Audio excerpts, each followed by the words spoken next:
काल क्यों कहा जाता है? आप लोगों में से कोई विद्यार्थी लोग कि इसे क्यों कहा जाता था पाषाण काल?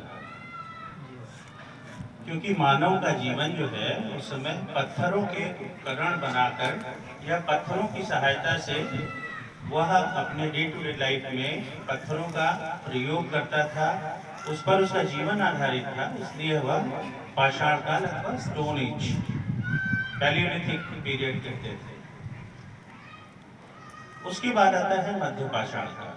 मध्य पाषाण काल में थोड़ा सा परिवर्तन आता है कि वो पत्थर का उपयोग तो कर रहा होता है, लेकिन साथ साथ अपने भोजन के लिए, ठीक है ना, भोजन में वनस्पतियों को शामिल करता है और पशुओं के नजदीक आता है। फिर आता है हमारा नवपाषाण काल, जिस सभ्यता को प्रदर्शित करने के लिए हमारे पास बिहार में जो पहली साइट थी वह थी चिरान। चिरान में सबसे पहले, बिहार की अगर हम बात करें तो चिरान में सबसे पहले नवपाषाण काल के नियोलिथिक एज के एविडेंस हमको मिलते हैं। और फिर बाद के और जो यहाँ का उत्खनन होता है उसमें इस तरह की चीजें 1961 से लेकर के 70 के बीच में इस पुरास्थल का पहली बार उत्खनन किया जाता है। राज्य पुरातत्व, जो बिहार का पुरातत्व निदेशालय था, उसके द्वारा, जिसमें यहाँ से नवपाषाण काल के अवशेष प्राप्त हुए। तो ऐसा मानते हैं कि उससे पहले इस क्षेत्र में मानव का अधिवास नहीं था। क्यों नहीं था? क्योंकि यहाँ पे पाषाण नहीं था। हम गंगा प्लेन में बैठे हुए हैं और यहाँ कम से कम अगर हम निकट की बात करें तो 100 किलोमीटर तक आसपास में हमें कहीं पत्थर का कोई न पहाड़ मिलेगा और ना कोई ऐसी सामग्रियां मिलेंगी जो पत्थर, जहां से आपको पत्थर इजी वे में प्राप्त हो। तो इससे पहले की जो स्थिति थी, तो ये मेरा अपना एक विजन है जिसकी मैं बात कर रहा हूँ कि मध्य पाषाण काल के बाद मानव ने क्या जीवन में उसके परिवर्तन होते हैं। वो परिवर्तन होता है कि वह सबसे पहले स्थायी रूप से रहना शुरू कर देता है। उसके बाद क्या परिवर्तन आता है विकास के क्रम में कि वह खेती करना शुरू करता है। तो जब जीवन जो है खेती और पशुपालन पे आधारित हो जाता है तो उसे पत्थरों की उतनी आवश्यकता नहीं रह जाती। लेकिन बहुत से ऐसे क्षेत्र जहाँ पे लेकिन खेती के लिए भी उपकरण बनाने के लिए उसे पत्थर के उपकरण के प्रयोग करने की आवश्यकता होती है, इसलिए इसे नवपाषाण काल कहा गया। लेकिन जब हम चिरान की बात करते हैं, चिरान के विशेष संदर्भ में आते हैं, तो चिरान महत्वपूर्ण इसलिए हो जाता है कि एक तो यह गंगा घाटी में स्थित है जहां आसपास में कहीं कोई पत्थर उपलब्ध नहीं थे, और साथ में जो सबसे महत्वपूर्ण इस क्षेत्र का या इस साइट का विशेषता है नवपाषाण काल में, वह है यहाँ पे हड्डी के बने उपकरणों का प्रयोग बहुतायत में किया गया खेती के लिए। जहाँ पहले पत्थर के उपयोग किए जाते थे वहां पे हड्डी के उपकरण बनाए गए खेती के कार्यों के। यह इसके महत्व को प्रदर्शित करता है। उसकी जो डेटिंग हुई वह कितनी हुई? 3rd millennium BC। आज से लगभग 5000 साल पहले इस क्षेत्र में मानव ने रहना शुरू किया, कहीं बाहर से जहाँ से भी आया। अगर हम नियरेस्ट की बात करें तो हमारा जो कैमूर का क्षेत्र था, जहाँ पे पहले से मध्य पाषाण काल और पूरा पाषाण काल में लोग रह रहे थे, वहां से शिफ्टिंग पैटर्न में धीरे धीरे वह गंगा की नदी के किनारे इस जगह पे आया और उसने रहना।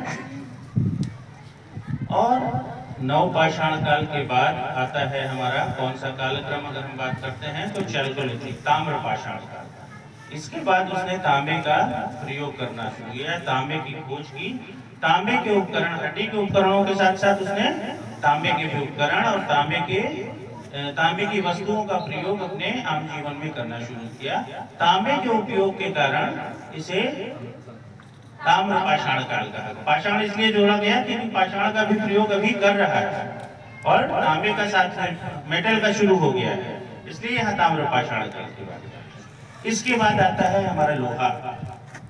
अभी तक ताम्रपाषाण काल में लोहे की कहीं कोई खोज नहीं थी, जानकारी नहीं थी, लेकिन लोहा इंट्रोड्यूस होता है तो उसे हम लौह काल बोलते हैं, आयरन एज या प्री NBP, उसको एक हमारे यहाँ टर्म है, अभी हम आगे जाता है। Northern black polished where. अगर एंशिएंट हिस्ट्री पढ़े हैं, आर्कियोलॉजी थोड़ा बहुत पढ़े हैं, तो इस टर्म के बारे में आप परिचित होंगे, और अगर नहीं है तो इसको उत्तरी हिंदी में उत्तरी काले चमकीले मृदभांड कहा जाता था। इसकी खास बात यह थी कि ये बहुत ही मतलब मेटेलिक साउंड वाले, इतना फाइन ग्रेन का बर्तन था। जैसे आजकल हम लोग देखते हैं मिट्टी के बर्तन, वो थोड़ा मोटी गढ़ के होते हैं, लेकिन वो बहुत ही फाइन क्वालिटी के, उनकी थिकनेस बहुत ज्यादा नहीं थी, उनकी क्वालिटी बहुत अच्छी थी, उनमें चमक, एक अलग सा लश्चर था उसमें, और उसके साथ में उनका साउंड जो है, अगर आप नीचे जमीन पे डालेंगे तो ऐसा लगेगा कि यह मिट्टी का बर्तन ना होकर के किसी मेटल का बर्तन है।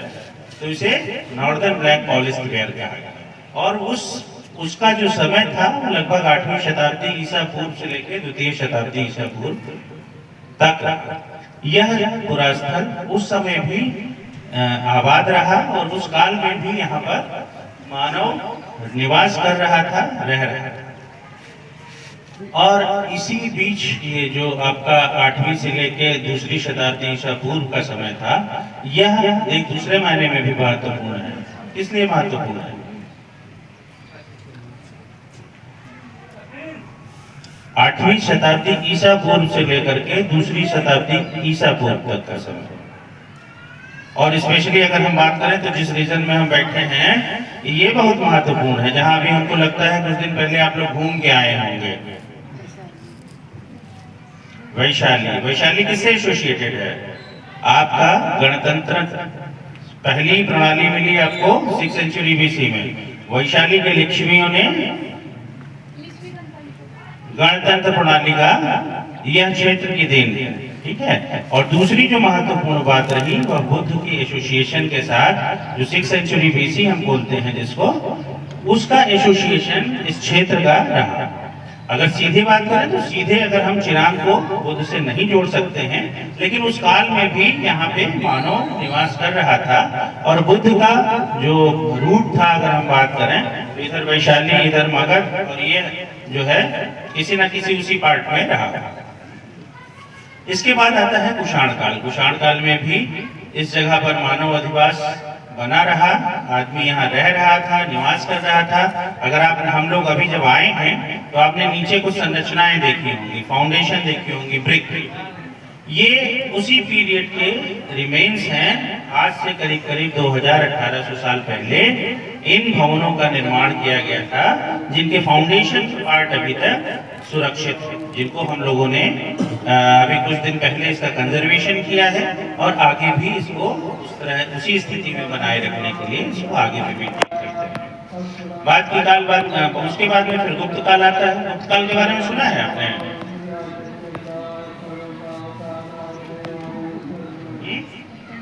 इतिहास पढ़ा है आपने? इतिहास के विद्यार्थी नहीं है इसमें कोई? अच्छा, एंशिएंट में नहीं है तो गुप्त काल है। चंद्रगुप्त की बात करें हम लोग, मौर्य नहीं, वो मौर्य पीरियड का था, वो 3rd सेंचुरी बीसी की बात, 4th सेंचुरी बीसी की बात अब नहीं कर रहे हैं, हम आ रहे हैं गुप्त काल में।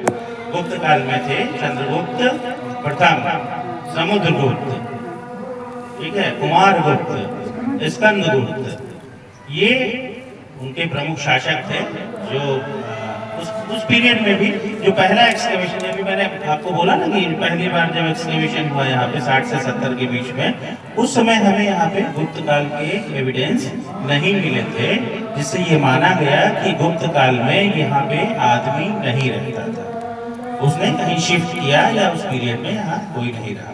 लेकिन अभी 2019 में पुनः ये जो हमारा बाउंड्री वॉल है, जहाँ पे हम लोग इस कैंपस में बैठे हैं, इससे नदी की साइड में आप देखेंगे तो वहाँ पे भी एक्सकैवेशन किया गया था, जहाँ से हमें गुप्त काल के भी अवशेष प्राप्त हुए, जिसके आधार पे हम ये कह सकते हैं कि कुषाण काल के बाद गुप्त काल में भी यहाँ आदमी, मानव रह रहा था, ठीक है। उसके बाद फिर आता है हमारा अर्ली मेडिवल पीरियड, गुप्तोत्तर काल और मध्यकाल।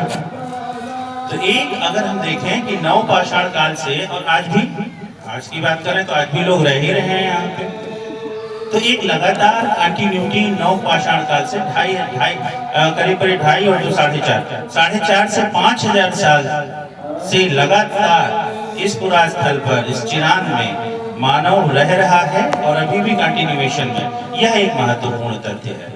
अच्छा, इसके बाद जो मैंने आपको 2-3 विशेषताएं इसकी बात बताई कि पहला साइट है जहां से नवपाषाण काल के अवशेष बिहार में प्राप्त होते हैं, जिसकी डेट 3rd मिलेनियम BC मानी गई। इसमें फर्दर अभी रिसर्च की आवश्यकता है, क्योंकि यहीं से थोड़ी दूर पे अगर हम उत्तर प्रदेश की बात करें, 2 महत्वपूर्ण नवपाषाणिक पुरास्थल हैं।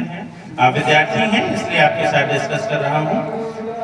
2 महत्वपूर्ण, एक इलाहाबाद में है जहाँ संगम है। अगर आप लोग कभी संगम गए हो इलाहाबाद में, तो उसी संगम के किनारे पे एक जगह पड़ती है झूसी, ठीक है ना, जो आपका क्या कहते हैं, इलाहाबाद वाले साइड ना होकर के नदी गंगा पार करने के बाद एक जगह है झूसी, और बिल्कुल गंगा के किनारे, बिल्कुल टर्न वहाँ पे गंगा लेती है और इस तरफ से यमुना के मिलती है। वह एक जगह है जहाँ पर नवपाषाण काल के अवशेष मिले। दूसरा एक महत्वपूर्ण पुरास्थल है उत्तर प्रदेश में ही, अगर आप इधर से जाएं तो गोरखपुर से आगे एक रेलवे स्टेशन पड़ता है खलीलाबाद, ठीक है, उस जगह से थोड़ा दूर पे करीब 15 किलोमीटर दूर एक गांव है जिसका नाम है लहुरा देवा। वह एक छोटी सी प्राकृतिक झील के किनारे वहां पे एक टीला है, जहां पे 2001 से लेकर 2005 के बीच में उत्खनन का कार्य किया गया था, और वहां से भी हमको नवपाषाण सभ्यता के अवशेष प्राप्त हुए। वहां पे अगर तिथि की बात करें तो वहां 6-7 मिलेनियम BC की बात करते हैं, जो वहां की डेटिंग की गई है, जो तिथि निर्धारण किया गया है, वो 6वीं 7वीं सहस्त्राब्दी, मतलब आज से कम 8000 साल पहले वहां पे नवपाषाणिक संस्कृति प्रकाश में आ चुकी थी। तो ऐसा कैसे हो सकता है कि वहां पे 9000 साल पहले आई और हमारे यहाँ 5000 साल पहले? तो कहीं थोड़ा सा इसको फिर से इस पर रिसर्च करने की आवश्यकता है।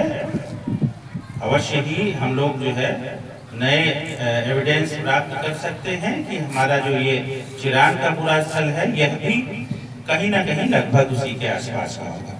ये हो गया। अब यहीं पे एक हमारा ये महत्वपूर्ण है, सामने अगर बात करें तो मनेर पड़ता है गंगा के उस पार, ठीक है ना, वहां से भी हमको अवशेष मिले हैं। अगर थोड़ा सा और इसी नदी के साथ साथ आगे बढ़ जाए 50 किलोमीटर, तो एक जगह पड़ती है वैशाली डिस्ट्रिक्ट में, उसका नाम है चेचर। चेचर में भी हमको नवपाषाणिक संस्कृति के अवशेष मिलते हैं। थोड़ा सा और आगे बढ़ जाए गंगा के किनारे ही, लेकिन समस्तीपुर डिस्ट्रिक्ट में वो गंगा से हटके है, उसका नाम है पाण। पाण से भी हमें नवपाषाणिक संस्कृति के अवशेष मिलते हैं। तो बहुत से ऐसे इस क्षेत्र में हमारे पुरास्थल हैं जहाँ पर नवपाषाणिक संस्कृति के अवशेष प्राप्त हुए हैं, ठीक है। अब आज आप लोग इस पुरास्थल पे आए हैं, घूमने के लिए आए हैं। यहाँ के बारे में जो इसका तकनीकी पक्ष था, या जो इसकी एक विद्यार्थी होने के नाते, एक इतिहास के विद्यार्थी होने के नाते जो आपको जानना चाहिए था, वो जानकारी मैंने दी। एक NSS के विद्यार्थी होने के नाते आपकी जो जिम्मेदारी है, या एक सामान्य विद्यार्थी होने के नाते, एक सामान्य नागरिक होने के नाते, किसी भी पुरास्थल के बारे में जो हमारे संस्कृति के प्रमाण हैं, ठीक है, उनके संबंध में आपके सबके क्या दायित्व हैं, इन पे थोड़ी सी चर्चा करें।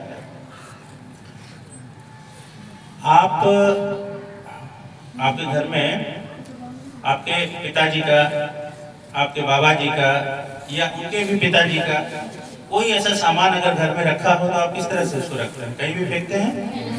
बहुत संभाल के रखते हैं। तो ये जो हमारे यहाँ पे हम लोग अभी देखे हैं, ठीक है, स्ट्रक्चर्स जो देखे हैं, और इसके साथ साथ अगर आप कभी छपरा संग्रहालय आए तो वहाँ पे यहाँ से जो अवशेष प्राप्त हुए हैं उस समय के हड्डी के उपकरण हैं, उन लोग जो उस समय लोग खिलौने बच्चों के लिए बनाते थे, जिस बर्तन में वो खाते थे, उनके अवशेष हम लोगों ने वहाँ पे संभाल के रखे हुए हैं। एक विद्यार्थी, एक सामान्य नागरिक होने के नाते आपका यह दायित्व बनता है कि आप आपके आसपास के क्षेत्र में, आप जहाँ रहते हैं उसके आसपास में अगर कोई इस तरह का सांस्कृतिक केंद्र है, सांस्कृतिक साइट है, जहाँ से इस तरह के रिमेन्स मिलते हैं उनको नष्ट ना होने दें, उनको बचाएं, लोगों को जागरूक करें कि भाई ये हमारी संस्कृति का महत्वपूर्ण एक जो है सेंटर है, ये हमारा प्रमाण है कि इस तरह से हम लोग कभी हमारे पूर्वज इस तरह से रहे हैं। तो जो हम बाबा जी का चश्मा जो है फेंक नहीं देते हैं, तो इतना बड़ा किला को हम खोद के खेत क्या है बनाएंगे, है ना। तो इस तरह से और जो भी चीजें इस तरह से मिलती हैं उनको संभाल के रखने की जरूरत है। अगर कोई प्रतिमा मिलती है, कोई पुरावशेष मिलता है, आपको लगता है कि ये बहुत पुराना है, तो आपके जो भी आप जनपद है, आपके जनपद में संग्रहालय है, आप वहां से कांटेक्ट कीजिए, लोगों को बोलिए कि भाई ये हमारी मतलब या किसी एक की संपत्ति नहीं है या किसी एक की धरोहर नहीं है, ये पूरे समाज की धरोहर है और इसके बारे में सबको जानकारी होनी चाहिए।